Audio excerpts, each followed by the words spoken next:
할렐루야. 고난주간 특별 새벽기도의 첫 시간에 나오신 여러분을 축복하고 환영합니다. 새벽을 깨우는 것은 여러분 은혜이고 축복입니다. 시편 108편에 보면 다윗은 이렇게 고백합니다. 비파야 수구마 깰지어다 내가 새벽을 깨우리로다 라고 하였습니다. 또 시편 5편 3절에 보면 여호와여 아침에 주께서 나의 소리를 들으시니 아침에 내가 주께 기도하고 바라리이다.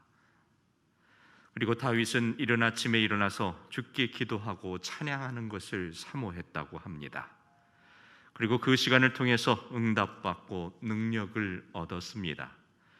그래서 시편 46편 5절에 보면 하나님이 그 성중에 계심에 성이 흔들리지 아니할 것이라 새벽에 하나님이 도우시리로다 라고 고백합니다. 이처럼 다윗은 새벽에 도우시는 하나님을 만난 사람입니다. 그렇습니다. 하나님은 언제 어느 시간이나 우리와 함께하여 주시지만 특별히 한 하루의 시간, 이 첫 시간인 이 새벽에 드리는 기도를 받으신다라는 것입니다. 그리고 가장 기뻐하십니다. 사랑하는 성도 여러분, 따라서 이번 주 고난 특별 새벽 기도를 통해서 여러분에게도 새벽에 도우시는 하나님의 은혜가 여러분의 가정에 기도 가운데 함께 하시기를 주님의 이름으로 축원합니다. 이번 특별 새벽 기도의 주제는 우리 한번 따라서 해보겠습니다. 다시 채움. 그렇습니다. 다시 채움이라는 주제로 바로 예수 그리스도로 인해서 리필하라라는 것입니다. 리필이 무엇일까요? 다시 채우는 것입니다. 여러분 한번 생각해 볼까요? 핸드폰도 오래 쓰면 배터리가 떨어지고, 그리고 자동차도 오래 타면 연료가 떨어지고, 또 화분 속에 화초도 오래 놔두면 시들시들해집니다. 즉 떨어지면 다시 채워야 한다라는 겁니다. 그리고 다시 갈아 주어야 합니다. 이것이 바로 리필입니다. 우리의 신앙도 마찬가지라고 생각합니다. 정기적으로 영적인 리필을 해야 합니다. 부족하고 모자라는 것은 채워주고 보충해 주어야 한다라는 겁니다. 그래야 믿음의 경주를 완주할 수가 있습니다. 우리의 모든 삶 가운데 도우시는 그 하나님의 은혜의 삶으로 살아가지만 우리의 믿음의 경주는 바로 긴 겁니다.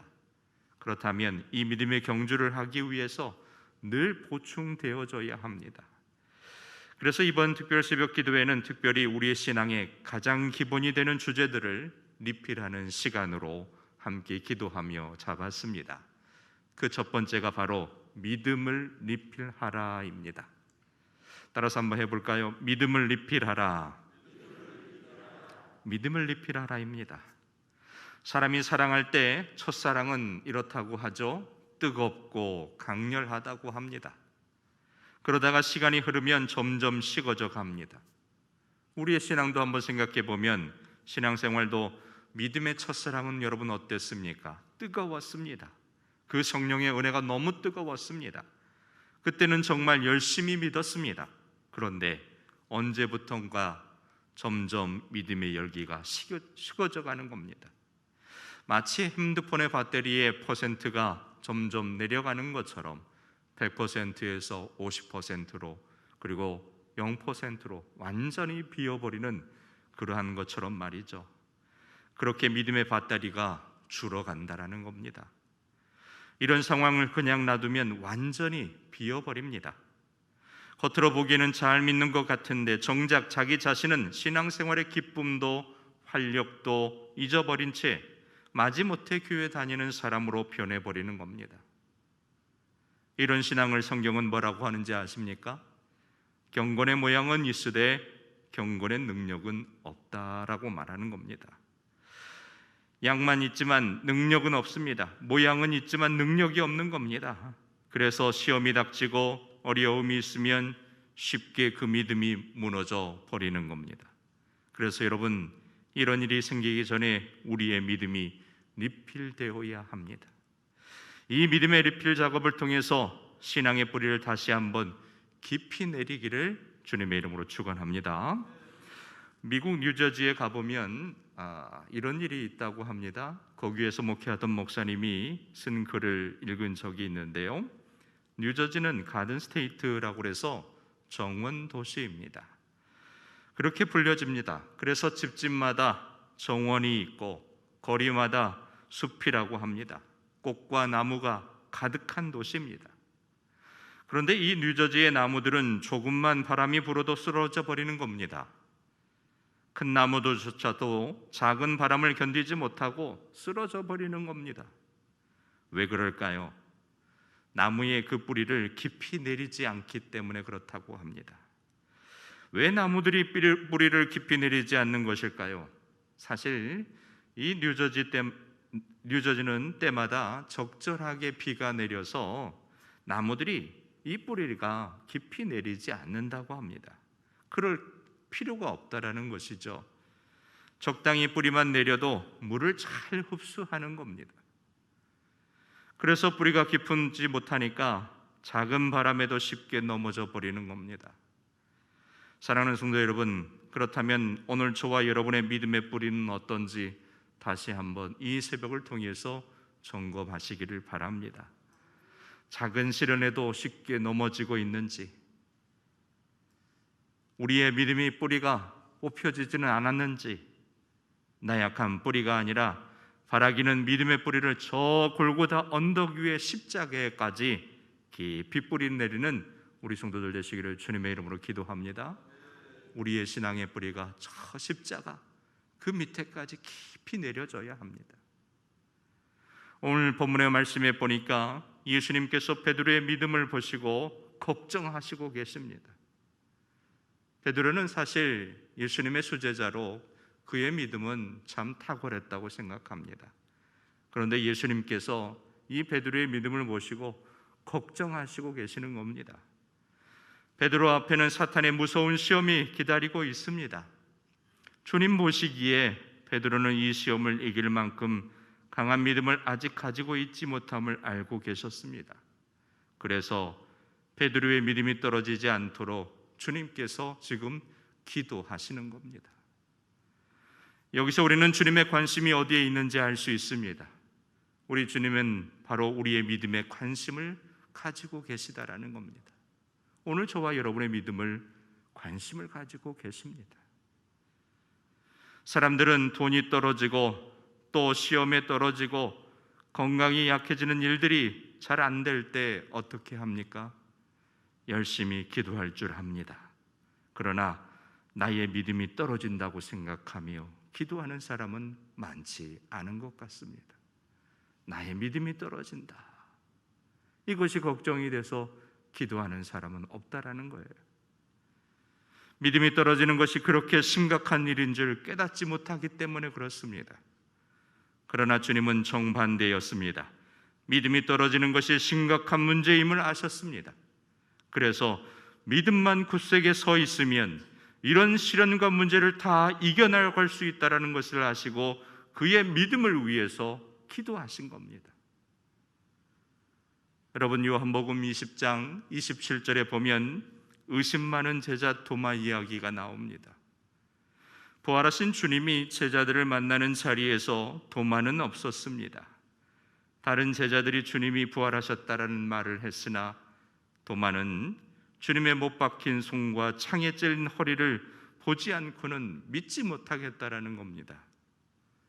그 일이 있은 지 8일 후에 주님을 만나게 되었습니다. 이번에는 도마도 그 자리에 있었던 겁니다. 그때 주님이 도마를 보면서 뭐라고 말씀하셨습니까? 이렇게 말씀하시지요. 도마야, 내 손가락을 이리 내밀어 내 손을 한번 봐라. 그리고 내 손을 내밀어 내 옆구리를 한번 넣어보아라.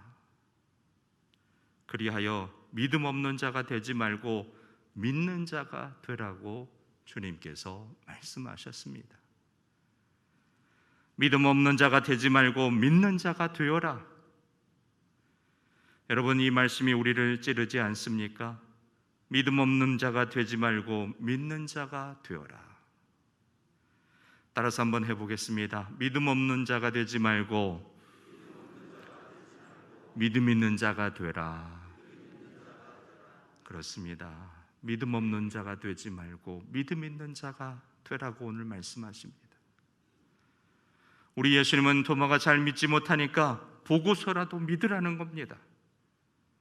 그리고 자기의 손과 옆구리를 친히 보여주신 겁니다. 사랑하는 성도 여러분, 이 아침에 정직히 우리의 믿음을 한번 점검해 보십시다. 정말 우리의 믿음이 거칠고 강한 태풍에도 흔들리지 않는 나무와 같이 뿌리 깊은 믿음인가? 아니면 작은 바람에도 뽑혀버리는 나무처럼 얇은 믿음인가? 만일 우리의 믿음이 주님 보시기에 얇은 믿음이라면 주님은 너희의 믿음을 리필하라고 말씀하시고 계시는 겁니다. 우리가 왜 믿음을 리필해야 할까요? 믿음이 없이는 하나님을 기쁘시게 할 수 없기 때문입니다. 히브리서 11장 6절의 말씀에 보니까 믿음이 없이는 하나님을 기쁘시게 하지 못하나니 하나님께 나아가는 자는 반드시 그가 계신 것과 또한 그가 자기를 찾는 자들에게 상 주시는 이심을 믿어야 할지니라. 아멘. 믿음이 없이는 하나님을 기쁘시게 할 수 없다 하였습니다. 믿음이 있어야 합니다. 믿음이 있어야 합니다. 여러분, 구원은 믿음으로 받는 것이죠. 봉사로, 헌신으로, 사랑으로 받는 것이 아닙니다. 세계에서 가장 복지가 잘된 대표적인 나라가 스웨덴이라고 합니다.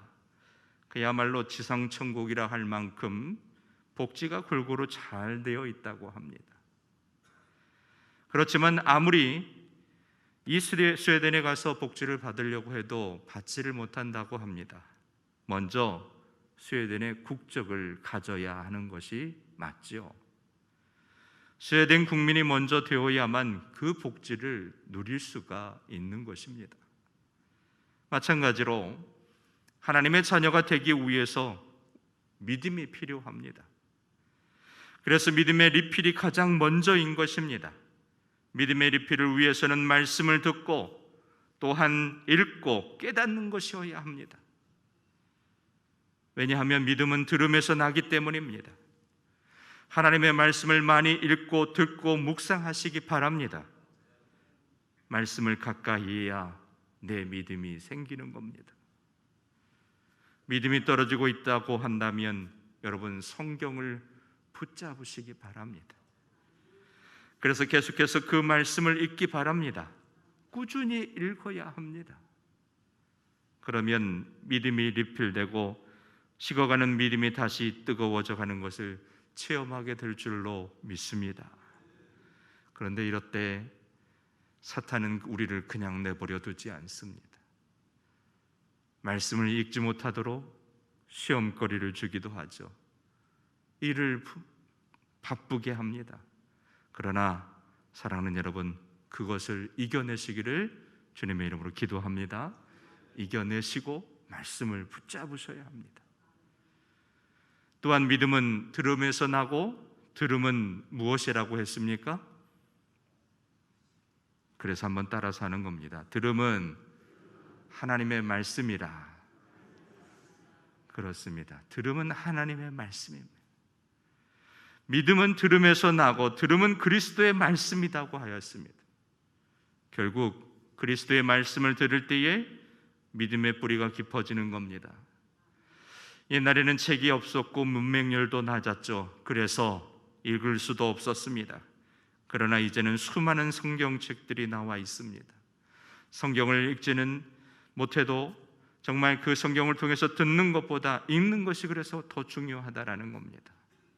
읽을 때에 소리 내어 읽으면 그 소리가 바로 내 소리로 내 귀에 들리기 때문입니다. 그렇습니다. 바로 믿음은 들음에서 나고 들음은 그리스도의 말씀이다라는 그 말씀을 붙잡고 오늘도 주의 말씀과 늘 가까이 하는 저와 여러분 되시기를 바랍니다. 사랑하는 성도 여러분, 말씀을 마치겠습니다. 예수님께서 우리의 믿음이 떨어지지 않기를 지금도 기도하고 계십니다. 주님의 관심은 우리의 믿음에 있습니다. 현재 우리의 믿음의 상태를 솔직히 우리는 그래서 점검해 보십시다. 이 뉴저지의 나무처럼 작은 바람에도 쉽게 쓰러지는 나무와 같은 얇은 믿음의 뿌리인가? 그렇다면 오늘 말씀을 통해서 그 믿음의 리필이 시작되시기를 바랍니다. 믿음의 리필을 가장 좋은 방법은 바로 하나님의 말씀인 성경을 읽는 겁니다. 말씀의 뿌리를 내릴 때 우리의 믿음은 다시 충만하게 리필이 될 줄로 믿습니다. 오늘 이 새벽 기도를 시작으로 해서 믿음을 리필하여 주님을 기쁘시게 해드리는 우리 광영중앙교회 모든 가족들 다 되시기를 간절히 주님의 이름으로 축원드립니다.